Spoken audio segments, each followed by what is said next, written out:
मैं ब्रेक पे जाने से पहले आपसे ये सवाल करके गई थी कि कभी कभार लोग नादानी में, उनको नहीं अंदाज़ा होता कि हमारी जो खुशी है, हमारा जो एक्सप्रेशन है, उससे किसी और को दुख पहुंच रहा है, अपनी चीज़ों को शेयर करते हैं। और हमारे यहाँ ज़्यादातर जॉइंट फैमिली सिस्टम है। अगर आप देखेंगे, किसी की नौकरी लग गई है, किसी की बेटी का रिश्ता अच्छा आ गया है, किसी का जैकपॉट लग गया है, बॉन्ड निकल आया है, या तबीयत के हिसाब से कोई भी ऐसी चीज़, उसका एक्सप्रेशन का इजहार लाउड होता है और सब सुन रहे होते हैं। मगर जैसे अभी पिछला वाक़या था, उसमें एक जेलसी डेवलप होती गई भाभी और नंद के बीच में, और ऐसा होता है एक्चुअल प्रैक्टिकल ज़िंदगी में। तो एक तो लेवल क्या होना चाहिए कि कैसे कंट्रोल करें अपने जज्बात को, और कितना लेवल पे खुशी का इजहार करें, या क्या इजहार ही ना करें? ऐसा तो नहीं हो सकता, इंसान बिल्कुल फ्लैट तो नहीं हो सकता। आजकल असल में देखें, ज़्यादा जो बर्बादी आई ना सोशल मीडिया में, तो बिल्कुल ये हमारा ऐसी तैसी लवी डवी कपल है, इनसे ज़्यादा मोहब्बत करने वाले लोग नहीं है, अंदर लड़ मड़े होंगे, वहाँ पे हाथ पकड़ के तस्वीर खिंचवाई हुई है। एक अंडे वाला बर्गर भी खा रहे हैं ना, पहले फोटो खींचेगा, स्टेटस लगेगा, स्टोरी लगेगी, इंस्टा पे रील लगेगी कि भाई मैं ये खा रहा हूँ। कहीं भी जा रहे हैं, नहीं जा रहे, कहीं प्राइस उसमें कहते हैं ना कि वो चीज़ किसी और की, वहाँ जाकर अच्छी सी वीडियोस बनाई, रील डाल दी और लोगों को शो ऑफ करने जी मैं तो बहुत लग्जरियस लाइफ जी रहा हूँ जी। तो मैंने कॉल भी पढ़ा था कि तस्वीरों में हर मुस्कुराता चेहरा जरूरी नहीं क्योंकि आपस में मुस्कुराहटे हों। तो ये शो ऑफ जो हमारे यहाँ बढ़ गया ना, उसने वाकई बहुत ना घरों के अंदर तबाहियाँ लाए। एक तो देखें ये हो गया कि हम अपनी चीज़ों को शो ऑफ कर रहे हैं बहुत ज़्यादा। इस्लाम शो ऑफ से मना करता है। इवन कि हमने बचपन में अपने बड़ों से देखा था और सीखा था कि अगर फ्रूट्स भी खा रहे हैं तो बड़े हमारे सिखाते हैं उसके छिलके बाहर गली में ओपनली ना डालें। हो सकता है नेबर में आसपास में कोई गरीब लोगों जो नहीं खा सकते, अफोर्ड ना कर सकते, तो उन्हें बड़ा अजीब सा लगे, ऑकवर्ड फील होता है कि भाई उनको हसरत हो।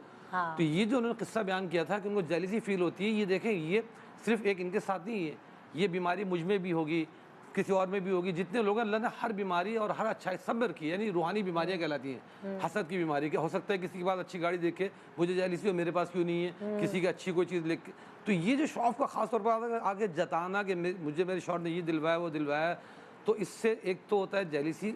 और इवन ये होता है कि बहुत से लोग बसाओ सिर्फ किसी पराई चीज़ को लेके वो लाके दिखा रहे होते हैं कि जी मेरी, मेरे शौहर ने ली गाड़ी मेरी बहुत अच्छी है। बहुत से लोग रेंट के ऊपर अच्छी गाड़ियाँ लेके दिखा रहे होते हैं, हासिल कुछ नहीं होना, इसका तबाही के अलावा कुछ भी नहीं होना।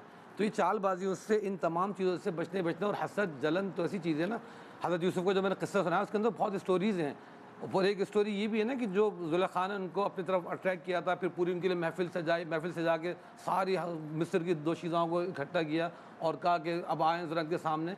तो वो उनको शो ऑफ करके दिखाया। अब सब यानी अंदाज़ा कीजिए किस लेवल का उनका वो होगा जलवा खूबसूरती कि वो मिस्र की सारी दोशीज़ाओं के बारे में आता है। फ़कत आने दिया उन्ना कि वो सब ने हाथ काट लिए अपने, ये नहीं कि एक का दुक्का ने काट लिया। किस कदर खूबसूरत होंगे, क्या होंगे।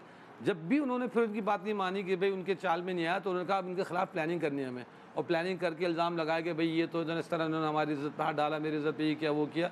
और बाकायदा उसने धमकी दी थी कि मैं तुम्हें जेल करा दूँगी अगर तुमने मुझसे दोस्ती नहीं की। जब हज़रत यूसुफ अलैहिस्सलाम ने फिर भी बात नहीं मानी तो वो कराया, जेल करा दी उसने, प्लानिंग करके साजिश करके उनको जेल में पहुँचवा दिया। तो देखें अब उनको जेल की यानी एक मुशक्क़त भी उठानी पड़ी, बर्दाश्त करनी पड़ी। एंड वहाँ भी वो निकला कि उनकी साजिशें फिर नाकाम हुई और आखिर वो वक्त आया कि फिर उसको ज़ुलेखा को आगे इकरार करना पड़ा कि आज मैं इकरार करती हूँ कि ये बिल्कुल पाक दामन हैं, शरीफ हैं, इनको हमने बकाया था, वर्गलाया था।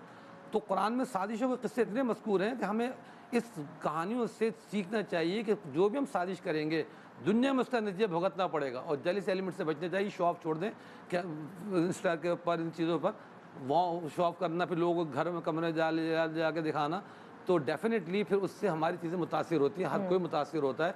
मुतासिर होने का हदीस में तो ये भी आता है कि अगर बच्चे बहुत सारे हों तो इंसाफ के साथ उनमें सब में बराबरी करनी चाहिए और सबको बराबर, यानी इवन एक छोटे बच्चे अगर हैं तो एक बच्चे को अगर बाप या माँ प्यार कर रही तो फरमाया दूसरे छोटे बच्चे को भी प्यार करो, कि ऐसा ना हो कि उसको जेलसी फील हो। सगे बहनों भाइयों में जेलसी हो जाती है। तो बहुत एहतियात की ज़रूरत है।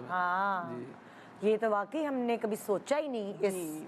ये एक बहुत अच्छी मिसाल आपने दी कि अगर आपके 4 बच्चे हैं और आप एक बच्चे से ज़्यादा पुछ कर रहे होते तो ऑटोमेटिकली सिबलिंग्स में वो पैदा हो जाती है जेलसी कि आप तो इससे ज़्यादा प्यार करते हैं, सो बराबर रखना चाहिए। तो वो उससे हम वाकई ये सबक हासिल पॉइंट है। प्यार लेना कोई मामूली यानी कि हमारी नेचर में है। लेकिन हदीस में उसको भी पॉइंट आउट किया गया कि तुम अगर एक बच्चे को पप्पी ले रहे हो दूसरे को भी लो, ताकि उसका दिल छोटा ना हो। और एक आपका सवाल ये था ना कि क्या करना चाहिए हमें, कैसे नेमतों का इजहार करना चाहिए। देखिए, एक चीज़ तो ये है कि आप अपने हम पल्ला लोगों में जा रहे हैं तो आप अच्छी ड्रेसिंग करें, अल्लाह ने आपको दिया है, आप पहने ओढ़ें, इसमें कोई मना नहीं है। मना कहाँ किया जाता है कि इतराओ नहीं उस पे, गरूर मत करो, फ़ख्र से दिखाओ मत। अगर कोई दूसरा सामने तुम्हारी दुनिया के लिहाज से नीचे है तो उसके सामने जाके जब तुम इतराते हो, फ़ख्र करते हो, जेलसी के उस क्रिएट कर रहे हो तुम उसके अंदर, वो महरूम है उन चीज़ों से। तो उसकी जगह इस्लाम ने क्या इन्फाक फ़ी सबीलिल्लाह पे ज़्यादा ज़ोर दिया कि तुम एक जोड़े के बजाय तुम 2 जोड़े बना लो, उतनी प्राइस में उसको भी साथ दे दो, तो अल्लाह खुश हो जाएगा। तो वो सुकून मिलेगा, वो एहसास होगा खुशी का, तस्कीन का, कि जिसका कोई नेमुल बदल है ही नहीं।